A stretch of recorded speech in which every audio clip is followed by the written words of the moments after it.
ये है वक्त मीडिया कि तालियां हम शायरों के लिए उतनी ही जरूरी होती हैं जितना कि बाबा राम रहीम के लिए हनीप्रीत या फिर अमर सिंह के लिए जया बेटा।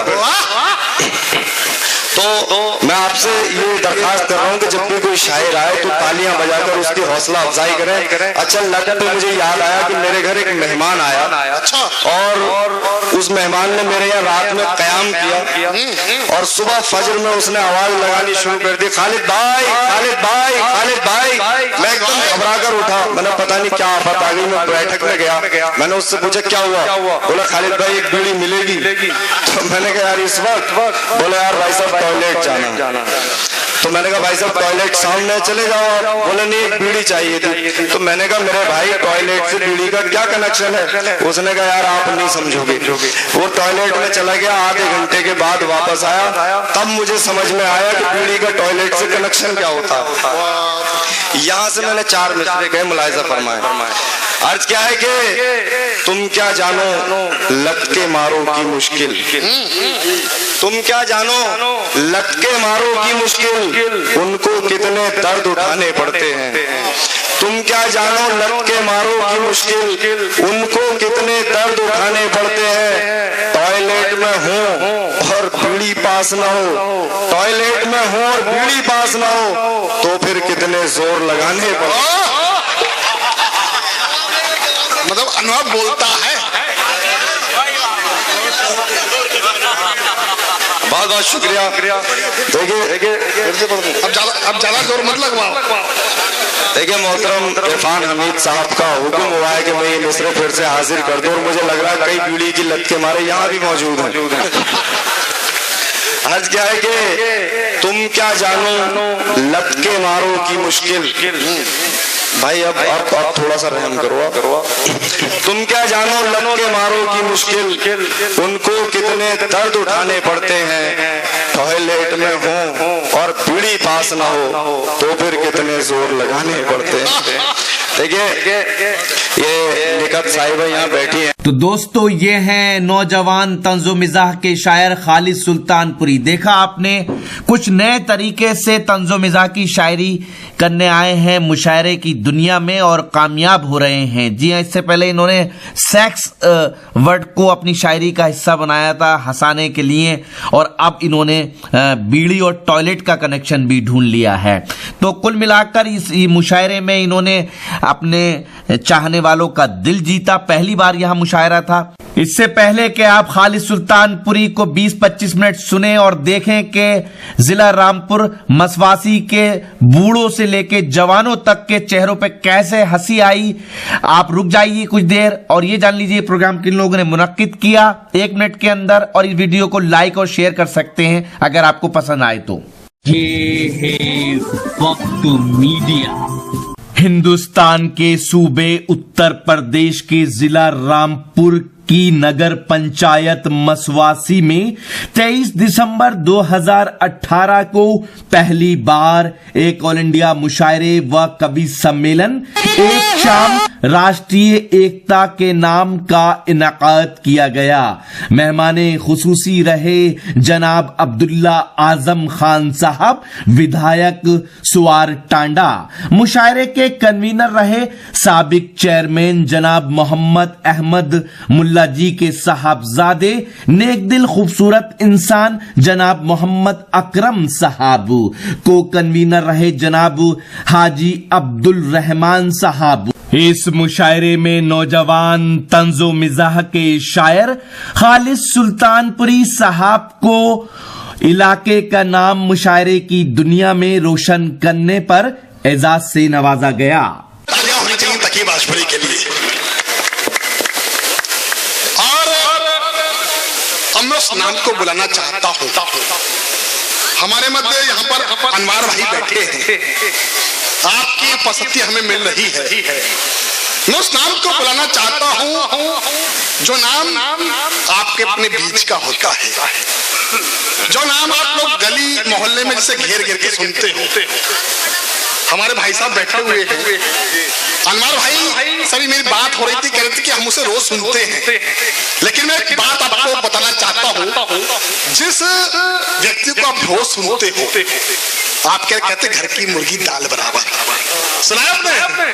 लेकिन आपको मालूम नहीं है कि वो मुर्गी नहीं, वो मुर्गा पूरे हिंदुस्तान भर में आपके शहर का नाम, आपके नगर का नाम रोशन कर रहा है। मैं चाहता हूँ एक बार जोरदार तालियां उस मुर्गे के लिए होनी चाहिए। वो मुर्गा होता है, वो नाम होता है आपके अपने बीच का खालिद सुल्तानपुरी। हास्य की बात करता है, मिजाह की बात करता है, अपने शायरी से चमत्कार करता है, शब्दों के नए नए प्रयोग वो करता है। मैं उस मिजाह के, उस मोहब्बत के, उस हास्य के उस कवि को बुलाना चाहता हूँ, उस शायर को बुलाना चाहता हूँ जो कि मुशायरे और कवि सम्मेलनों की जरूरत बन चुका है। आप लोग थोड़ा सा खुल जाइए। अपने व्यक्ति को कैसे सुना जाता है ये आपसे बेहतर कोई नहीं जानता। कि शौक नजर से रम लगता है, शौक नजर से रम लगता है, फागुन का मौसम लगता है। शौक नजर से रम लगता है, फागुन का मौसम लगता है। वैसे तो फुलझड़ी प्यार की, लेकिन चलता है तो बम लगता है। एक बार जोरदार तालियां होनी चाहिए खालिद सुल्तानपुरी के लिए। रोहित भाई ने मेरे लिए जो शेर का इंतखाब किया, मैं मुबारकबाद देता हूँ रोहित भाई को उनके इंतखाब के लिए कि उन्होंने मुझे फुलझड़ी भी कहा और बम भी कहा। यानी लड़की और लड़का जिसमें दोनों नजर आए, यानी मैं बीच का हूँ। अब इसका फैसला, और इसे कहते हैं सलीके से बेइज्जती करना किसी की। इसका फैसला मैं तो कर, ये शायरी का कमाल है कि लगता कुछ और है और होता कुछ और है। बहरहाल मैं रोहित भाई की मोहब्बतों को सलाम। हिंदी साहित्य का एक बड़ा नाम है और मैं आपको यकीन दिलाऊं कि मैं उन्हें टीवी की स्क्रीन से खींचकर यहाँ पर लाया हूँ। ये उनकी मोहब्बत है कि मेरी दरखास्त को उन्होंने मंजूर किया और वो यहाँ चले आए। एक बार जरा जोरदार तालियां रोहित भाई के लिए बजाइए। देखिए मैं बात बता दूं आपको, जो कुछ लोग मुझे घूर घूर के देख रहे हैं वो मुझे घूर कर न देखे, मैं बहुत डरा हुआ। अच्छा, दरअसल दूध का जला हुआ छाछ भी फूक फूक कर पीता है। रोहित भाई ने जैसे बताया, आए दिन कवि सम्मेलन और मुशायरों में आपकी नुमाइंदगी करता हूँ। एक कवि सम्मेलन में मैं शेर पढ़ रहा था और एक औरत मुझे लगातार घूर घूर कर देख रही थी। लोग तालियां बजा रहे थे, वो मुसलसल घूर कर देख रही थी। मैंने उससे पूछा, बहन जी मुझसे कोई गलती हुई है? बोली नहीं, तुझसे कोई गलती नहीं हुई, बस तेरी सूरत मेरी सास से मिलती है। ये यहाँ मेरे उस्ताद मोहतरम नातिक शिफाई साहब तशरीफ रखते हैं और उस्ताद जैसे ही बड़े भाई मेरे बहुत करम फरमा बानी शिफाई साहब यहाँ तशरीफ रखते हैं और उस्ताद शायर जनाबे इरफान हमीद साहब यहाँ तशरीफ लाए हैं जो काफी ताखीर से आए। मैं उनकी मौजूदगी में कोशिश करूंगा कि आप लोगों के चेहरों पर कुछ मुस्कुराहटें बिखेर सकूं और मैं आपको ये बताऊं कि मैं गजल का और नज्म का शायर रहा हूँ, लेकिन पिछले कुछ दिनों से मैंने ये तंज़ो मिज़ाज जिसे कहा जाता है, हास्य व्यंग हिंदी में जिसे कहते हैं, मैं वो शायरी कर रहा हूँ और इसलिए कर रहा हूँ कि मेरा मानना है कि इस टेंशन भरे माहौल में जहाँ लोग परेशान हैं अपने आप से, वहाँ अगर हम अपने किसी अमल से आपके होंठों पर मुस्कुराहट सजा दें तो ये किसी इबादत से कम नहीं। कभी निदा फाजली ने कहा था कि घर से मस्जिद है बहुत दूर, चलो यूं कर लें किसी रोते हुए बच्चे को हंसाया जाए। आइए चार मिसरों से अपनी बात का आगाज करता हूं। अगर बात समझ में आई, इरशाद भाई आपकी बताई चाहूँ, शाहद भाई कहाँ गए? चार मिसरे धीरे धीरे आपकी कहानी तक भी मैं आऊंगा। चार मिसरे पढ़ता हूँ, अनवर भाई सुनिएगा। अर्ज करता हूँ कि मेरी मोहब्बत पे इतना शक, और ये मैं बता दूं अपने उन दोस्तों के लिए पढ़ रहा हूं जो अपनी बीवियों से परेशान बिल्कुल नहीं रहते हैं, बिल्कुल नहीं रहते हैं, बल्कि उनकी सलामती की दुआएं करते हैं। उनके लिए चार मिसरे पढ़ता हूं कि मेरी मोहब्बत पे इतना शक, जाने वफा क्यों करती है? मेरी मोहब्बत पे इतना शक, जाने वफा क्यों करती है? तू जो कहे तो तेरे लिए तेरे पैर का बिछुआ हो जाऊं। मेरी मोहब्बत पे इतना शक, जाने वफा क्यों करती है? तू जो कहे तो तेरे लिए तेरे पैर का बिछुआ हो जाऊं। और यही दुआ है मेरी खुदा खुदा से तुझको कभी ना दुख घेरे, यही दुआ है मेरी खुदा से तुझको कभी ना दुख घेरे, तू विधवा हो इससे पहले मैं ही रंडवा हो जाऊं। बहुत बढ़िया, मैं तो समझ रहा काफिया कुछ और भी लग सकता था इसमें। बहुत शुक्रिया नवाजिश, बहुत बहुत शुक्रिया, मोहब्बतें आपकी। आइए चार मिसरे देखिए अगर कोई शख्स, देखिए अभी आरिफ आजाद मेरा छोटा भाई, ये शीशगढ़ से यहाँ पे आया, यहाँ पे पढ़ रहा था, जैसे ही माइक पे आया एकदम आपने हंगामा शुरू कर दिया, क्योंकि वो चेहरे से ही ऐसे लगता है जैसे चंदा मांगने के लिए उसका जन्म हुआ होगा। अच्छा वो देखिए एक अनाथालय से कुछ लोग चंदा मांगने के लिए इनके आए, तो इनके वालिद साहब ने हाथ पकड़ के इसे दे दिया, बोले इसे ले जाओ। तो जो लोग खूबसूरत नहीं होते या कम खूबसूरत होते हैं, उन्हें अगर बीवी किस्मत से खूबसूरत मिल जाए बिल्कुल रोशनी की तरह चकाचक, तो उनकी भी अपनी परेशानियां होती हैं। एक तज़मीन मुलाहिजा फरमाए, 3 मिसरे मैंने लगाए, एक मिसरा वसीम बरेलवी साहब का। सुनिएगा अनवर भाई, अर्ज क्या है कि चाचा ख्वाब देखने लगे, ऐसे सुंदर ख्वाब मत दिखाया करो। चाचा उन ख्वाबों को पार करके आ चुके हैं, अब वो ख्वाब नहीं देख रहे हैं। आइए 4 मिसरे पढ़ता हूँ, मतलब भाई सुनिएगा कि ये बात दोस्तों को भी अच्छी नहीं लगी, ये बात दोस्तों को भी अच्छी नहीं लगी, शादी जो हो गई है मेरी एक परी के साथ। ये बात दोस्तों को भी अच्छी नहीं लगी, शादी जो हो गई है मेरी एक परी के साथ, बीवी को मेरी देख के हर शख्स ने कहा कितना बड़ा मजाक हुआ रोशनी के साथ। बीवी को मेरी देख के हर शख्स ने कहा कितना बड़ा मजाक हुआ रोशनी के साथ। और देखिए एक बात मैं आपको बताऊं, इस वक्त एक मीटू अभियान चल रहा है। मीटू अभियान कितने लोग वाकिफ हैं, जरा हाथ उठाएं। मीटू से कितने लोग वाकिफ हैं? वाकिफ नहीं हूं, सब करे कराए बैठे हैं। देखिए मैं आपको बता दूं, मीटू एक अभियान चल रहा है जो बॉलीवुड से शुरू हुआ और सियासत से होता हुआ आम आदमी की जिंदगी में आ चुका है। मीटू एक ऐसा अभियान है जिसके तहत कोई भी लड़की, कोई भी औरत अगर पुलिस थाने में जाके FIR लिखा दे, शिकायत दर्ज करा दे कि फला शख्स ने मेरे साथ अब से 10 साल पहले, 15 साल पहले या 20 साल पहले छेड़छाड़ की थी, तो FIR उसके खिलाफ दर्ज हो जाती है, जेल जाने का नंबर आ जाता है।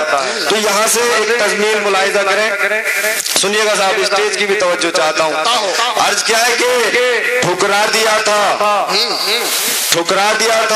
प्यार में जिसको ये बोलकर, ठुकरा दिया था प्यार में जिसको ये बोलकर तुम हो चुड़ैल और मुसलसल अजाब हो। ठुकरा दिया था प्यार में जिसको ये बोलकर तुम हो चुड़ैल और मुसलसल अजाब हो। मीटू के डर से आज ये कहना पड़ा हमें, जो भी हो तुम खुदा की कसम लाजवाब हो। अनवर भाई साहब की याद मिल रही है। जो भी हो तुम खुदा की कसम लाजवाब हो। भाई शहादत भाई की मोहब्बत है, मीटू के ऊपर है साहब, मामला गड़बड़ है।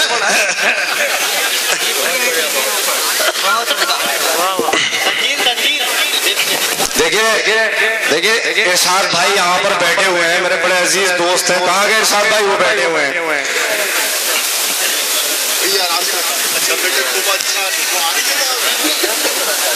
पढ़िए अभी नहीं जा सकता यार, ये कब प्रधानमंत्री बन जाएंगे क्या भरोसा है। चाय वालों से क्या कहें? चाय वाले को मत रखो, चाय वाले से पंगा मत लेना।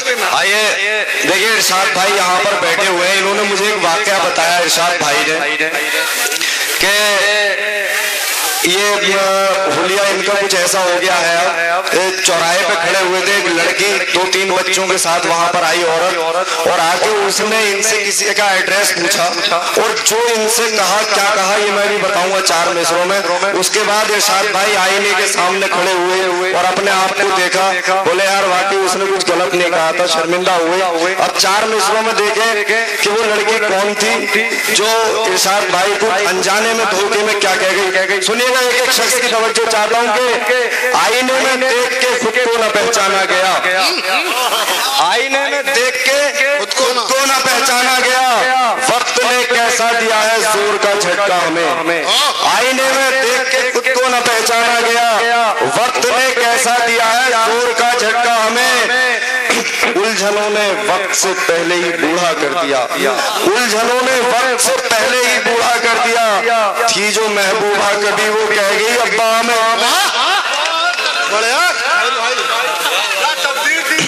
थी जो महबूबा कभी वो कह गई अब्बा हमें। देखिए एक कवि सम्मेलन से वापसी के दौरान मतलूब भाई इधर तवज्जो चाहता हूँ आपकी। एक कवि सम्मेलन से वापसी के दौरान मैंने एक लड़के को पीटता हुआ देखा जो इत्तेफाक से लंगड़ा था और उसे कुछ लोग मार रहे थे। अनवार भाई मैंने वहां अपनी गाड़ी रोकी, मैंने उन लोगों से पूछा कि भाई इस लड़के को क्यों मार रहे हो? उन्होंने कहा यार वो अपनी बीवी को भगा कर ले गया था। तो मैंने कहा भाई अपनी बीवी को भगा कर ले गया था तो आपको क्यों एतराज है? बोले नहीं, जब भगा कर ले गया था तब इसकी बीवी नहीं थी, कई साल के बाद हाथ आया। अच्छा उधर सामने देखा तो उस लड़की को कुछ औरतों ने घेर रखा था और अपनी आदत के मुताबिक उसे ताने दे रही थी कि तुझे भागने के लिए लंगड़ा मिला, कोई ठीक ठाक सा लड़का ढूंढ लेती। तो मैंने दिल में सोचा यार किसी लंगड़े को मोहब्बत करने का हक नहीं है क्या? मैंने 4 मिसरे कहे और मतलब भाई मेरे इन 4 मिसरों के बाद जितने लंगड़े हैं वो सीना तान कर चलने लगे। अगर मैंने लंगड़ों की हिमायत में सलीके से कोई बात कह दी हो तो आप सबकी तारीफ चाहूंगा। अर्ज क्या है कि खट्टा जरूर होता है, सुनो खट्टा जरूर होता है कच्चा हो जब तलक। खट्टा जरूर होता है कच्चा हो जब तलक, पकने पे दिया करता है नशा वो जाम का। खट्टा जरूर होता है कच्चा हो जब तलक, पकने पे दिया करता है नशा वो जाम का। और तुम जो बिगड़ रही हो पता ही नहीं तुम्हें, तुम जो बिगड़ रही हो पता ही नहीं तुम्हें, होता है कैसा जायका एक लंगड़े आम का।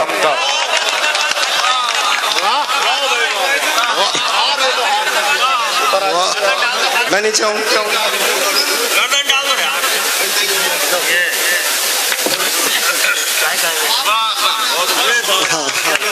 इनने काम पूरा किया, जितने पैसे दिए थे उन्हें काम करके गया।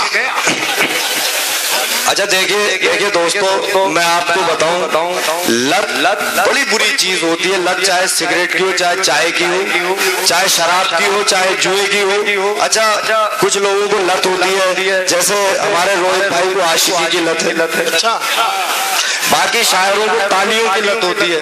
और मैं आपको बता दूं कि तालियां हम शायरों के लिए उतनी ही जरूरी होती हैं जितना कि बाबा राम रहीम के लिए हनीप्रीत या फिर अमर सिंह के लिए जया बेटा। तो मैं आपसे ये दरखास्त कर रहा हूँ कि जब भी कोई शायर आए तो तालियां बजाकर उसकी हौसला अफजाई करें। अच्छा लगा तो मुझे याद आया कि मेरे घर एक मेहमान आया और उस मेहमान ने मेरे यहाँ रात में कयाम किया और सुबह फजर में उसने आवाज लगानी शुरू कर दी, खालिद भाई खालिद भाई खालिद भाई। मैं एकदम घबरा कर उठा, मैंने पता नहीं क्या आफत आ गई। मैं बैठक में गया, मैंने उससे पूछा क्या हुआ? बोला खालिद भाई एक बीड़ी मिलेगी। तो मैंने कहा यार इस वक्त? बोले यार भाई साहब टॉयलेट जाना। तो मैंने कहा भाई साहब टॉयलेट सामने चले जाओ। बोले नहीं एक बीड़ी चाहिए थी। तो मैंने कहा मेरे भाई टॉयलेट से बीड़ी का क्या कनेक्शन है? उसने कहा यार आप नहीं समझोगे। वो टॉयलेट में चला गया, आधे घंटे के बाद वापस आया, तब मुझे समझ में आया कि बीड़ी का टॉयलेट से कनेक्शन क्या होता है। यहाँ से मैंने 4 मिसरे कहे, मुलाहिजा फरमाए। अर्ज क्या है कि तुम क्या जानो लत के मारो की मुश्किल, तुम क्या जानो लत के मारो की मुश्किल, उनको कितने दर्द उठाने पड़ते हैं। तुम क्या जानो लत के मारो की मुश्किल, उनको कितने दर्द उठाने पड़ते हैं। टॉयलेट में हूँ और बीड़ी पास ना हो, टॉयलेट में हूँ और बीड़ी पास ना हो, तो फिर कितने जोर लगाने पड़ते हैं। मतलब अनुभव बोलता है। बहुत बहुत शुक्रिया। देखिए अब ज्यादा जोर मत लगवाओ। देखिए मोहतरम इरफान हमीद साहब का हुक्म हुआ है कि मैं ये मिसरे फिर से हाजिर कर दूं और मुझे लग रहा है कई बीड़ी की लत के मारे यहाँ भी मौजूद हैं। आज क्या है कि तुम क्या जानो लत के मारो की मुश्किल, भाई अब थोड़ा सा रहम करो। तुम क्या जानो लब के मारो की मुश्किल, उनको कितने दर्द उठाने पड़ते हैं। टॉयलेट में हो और बीड़ी पास ना हो तो फिर कितने जोर लगाने पड़ते हैं। देखिए ये निकट साहिबा यहाँ बैठी हैं। निकट एक गांव है पलथा, संभल के पास। तो वहाँ पिछले साल इन्हीं दिनों में एक मुशायरा था। बड़ी तादाद वहाँ पे थी लोगों की, बुजुर्ग उसमें ज्यादा तादाद में, दाढ़ी वाले टोपी वाले शहाद भाई। और मैं वहाँ पर ये काम कर रहा था जो यार रोहित साहब कर रहे हैं, मैं निजामत कर रहा था। तो वहाँ जो भी शायर माइक पे आता, आप तो खैर बड़े मुहज्जब लोग हैं, आपने किसी को हूट नहीं किया। तो वहाँ जो शायर माइक पे आता हटाओ हटाओ हटाओ, दूसरा लाओ। तो मैंने माहौल को भांपते हुए शायरा को निकट को मैंने वहां पर लगाया माइक पे। तो एक सामने से एक चचा बिल्कुल आपकी तरह बैठे थे, दाढ़ी और टोपी वाले, वो लगातार मेरी तरफ यूं करके इशारे करने लगे यूं। तो मैंने कहा चाचा मैं आपकी बात समझ ही नहीं पा रहा हूँ, आप कहना क्या चाह रहे हो, मेरे पास आकर कहो। तो उन्होंने आकर मेरे कान में कहा कि बेटे इस लड़की से कह दे एक बार मेरी तरफ देख ले। मैंने वही माइक से कहा, मैंने कहा चचा ये कह रहे हैं कि इस लड़की से कह दे एक बार मेरी तरफ देख लेगी। अब बताओ मैं चचा का निकाह भी अगर इसके साथ करा दूं तो घूंघट उठाने के लिए तो मुझे बुलाएंगे। तो मैंने वहां से 4 मिसरे कहे। अच्छा ये कोई वहां की बात नहीं थी, मैं लगभग आधे हिंदुस्तान का सफर मैंने किया है शायरी के हवाले से। मैंने ये देखा है कि मर्द चाहे किसी भी धर्म का हो, किसी भी जाति का हो, किसी भी जात का हो, किसी भी उम्र का हो, वो मर्द ही होता है। ऊपर से भले वो नानक देव बने लेकिन अंदर से राम रहीम ही होता है। तो अभी देखना जब शायरा कोई माइक पे आएगी तो कैसा हंगामा उठेगा। शायर चीख के मर जाता है, उसे दाद मिलनी मुश्किल हो जाती है। शायरा खाली माइक पे आके खड़ी होती है और उसे चारों तरफ से बुजुर्ग नौजवानों से ज्यादा उछल के दाद देते हैं। तो उस पस मंजर में मैंने ये 4 मिसरे कहे अनवर भाई, सुनिएगा। बिल्कुल अर्ज क्या कि जवान लड़के नहीं बूढ़े भी करते आरज़ू मेरी, जवान लड़के नहीं बूढ़े भी करते आरज़ू मेरी, मिले ठंडी हवा जिससे तू वो खिड़की बना देता। जवान लड़के नहीं बूढ़े भी करते आरज़ू मेरी, मिले ठंडी हवा जिससे तू वो खिड़की बना देता। हर एक दिल पर मेरा कब्जा, हर एक धड़कन मेरी होती, खुदाया तू मुझे लड़का नहीं लड़की बना देता। हर एक दिल पर मेरा कब्जा, हर एक धड़कन मेरी होती, खुदाया तू मुझे लड़का नहीं लड़की बना देता। और आइए 4 मिसरे पढ़ता हूँ। देखिए हम जो शायर लोग हैं हमारी जिंदगी बड़ी दुश्वार होती है शाहद भाई, अनवर भाई। हमें जब कोई दूर प्रोग्राम हमारा होता है तो हमें करीब 1-2 महीने पहले अपना टिकट कंफर्म कराना पड़ता है। तो मेरा इलाहाबाद में एक प्रोग्राम था मुशायरे का, और उससे 2 दिन पहले फैजाबाद में एक कवि सम्मेलन, मैंने दोनों जगह के टिकट बुक करा लिए। लेकिन जैसे ही मुशायरा करीब आया दोनों शहरों के नाम बदल गए। फैजाबाद का नाम अयोध्या हो गया और इलाहाबाद का नाम प्रयागराज हो गया, और खालिद सुल्तानपुरी विदाउट टिकट। अच्छा फिर उस पर देखिए बड़ी मुश्किल से मैं प्रोग्राम में पहुंचा। और फिर वहां पर क्या हुआ मेरे साथ कि कोई भी शायर आता तो वो सोच के आता भाई लिफाफा तो जो मिलेगा सो मिलेगा, उसका सबसे बड़ा जो इनाम है वो आपकी तालियां, आपकी दाद, आपकी दुआएं होती हैं। तो ये सब सोच के आते हैं। मैं जब मैं स्टेज से उतरा तो मेरे जूते गायब।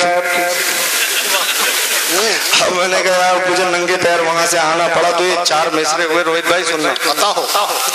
आज क्या है कि होश होकर हूट होकर सर झुकाकर चल दिए, होश होकर हूट होकर सर झुकाकर चल दिए, आंसुओं की झील में गोते लगाकर चल दिए।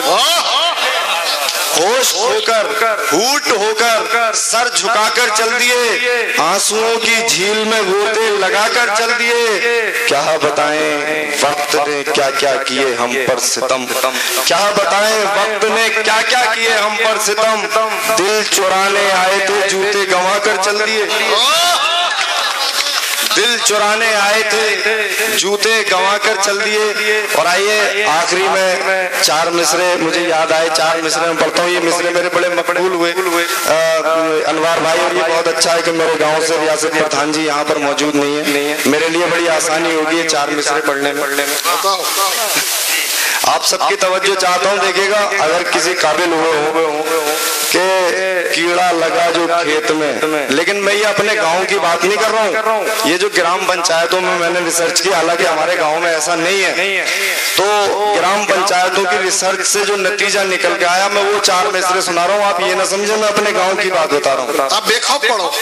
अर्ज क्या है कि कीड़ा लगा जो खेत में सब धान खा गया। कीड़ा लगा जो खेत में सब धान खा गया, इस दौर में इंसान को इंसान खा गया।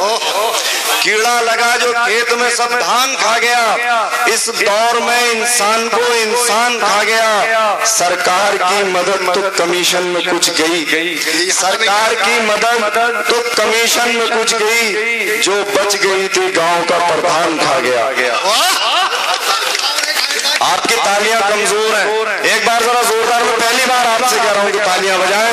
आखिरी 6 मिसरे पढ़ता हूं और अपनी जगह लेता हूं। मेरे जितने नौजवान दोस्त यहाँ पे मौजूद हैं जो इश्क व आशिकी के चक्कर में पढ़ के अपना कैरियर बर्बाद कर लेते हैं, अपनी जिंदगी को तबाह कर लेते हैं, उन्हें होशियार करने के लिए मैं 6 मिसरे पढ़ रहा हूँ। और रोहित भाई की जिंदगी का जो निचोड़ है वो इन 6 मिसरों में पेश कर रहा हूँ। सबक लें आप रोहित साहब के अंजाम।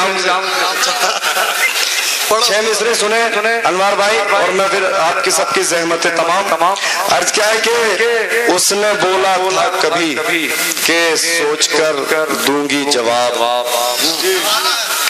उसने बोला था कभी के सोच कर दूंगी जवाब। और मैं एक बात और आपको बता दूं, इसमें एक लफ्ज आएगा लंडूरा। लंडूरे का मतलब होता है पूंछ कटा। इसे कोई भी अश्लील न समझे, वैसे आपकी अपनी सोच, आप कहीं भी मतलब निकालें। यहाँ पे सब अश्लील ही बैठे हैं। अर्ज क्या है कि उसने बोला था कभी के सोच कर दूंगी जवाब, हो गई बर्बाद देखो जिंदगानी की ये कार। उसने बोला था कभी के सोच कर दूंगी जवाब, हो गई बर्बाद देखो जिंदगानी की ये कार। आज उसने कह दिया कि तुम मेरे लायक नहीं। 10 बरस से जिसकी हाँ का कर रहे थे इंतजार, 10 बरस से जिसकी हाँ का कर रहे थे इंतजार, जितने थे अरमान दिल में सब अधूरे रह गए, जितने थे अरमान दिल में सब अधूरे रह गए, बन गई वो IPS हम लंडूरे रह गए। एक बार जोरदार तालियां होनी चाहिए खालिद सुल्तानपुरी के लिए। खालिद भाई आज ही YouTube पर हमारा चैनल वक्त मीडिया ज्वाइन करें। YouTube के सर्च ऑप्शन में जाएं और लिखें WAQT वक्त MEDIA मीडिया। वक्त मीडिया लिखकर हमारे चैनल को सब्सक्राइब करें और घंटी वाला आइकन क्लिक करना ना भूलें, ताकि आपको लेटेस्ट मुशायरे, कवि सम्मेलन, नातिया मुशायरे, जलसे, कॉन्फ्रेंस और दीगर प्रोग्राम की अपडेट घर बैठे मिले। अपने प्रोग्राम की कवरेज वक्त मीडिया के जरिए पूरी दुनिया तक पहुंचाना चाहते हैं तो आज ही हमसे कांटेक्ट करें। हमारा कांटेक्ट नंबर है 9997640286। आप चाहें तो SMS भी कर सकते हैं या WhatsApp भी। मुझे इजाजत दीजिए।